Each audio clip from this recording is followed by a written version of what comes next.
আমার আমার বিন্দুমাত্র জানা নেই। এখনো পর্যন্ত এরকম বিষয়ে কিন্তু আমার কাছে কোনো খোঁজ খবর কেউ দেয়নি।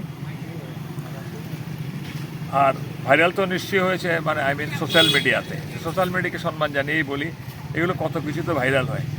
সত্য যাচাই না করে কিন্তু আমি কোনো কমেন্টস পাস করতে পারবো না। আমার কাছে কোনো লিখিত অভিযোগ আসেনি।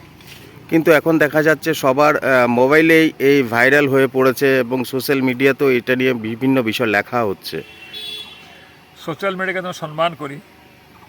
সোশ্যাল মিডিয়া আজকের দিনে অত্যন্ত একটা গুরুত্বপূর্ণ একটি ভূমিকা নিচ্ছে, কিন্তু যতক্ষণ পর্যন্ত আমি কোনো অভিযোগ না পাবো, সোশ্যাল মিডিয়াতে কি দেখাচ্ছে, কি দেখিয়েছে, কি ভাইরাল হচ্ছে, তার পরিপ্রেক্ষিতে কিন্তু আমি কোনো কমেন্টস করতে পারি না। আমি কোনো কমেন্টস করব না।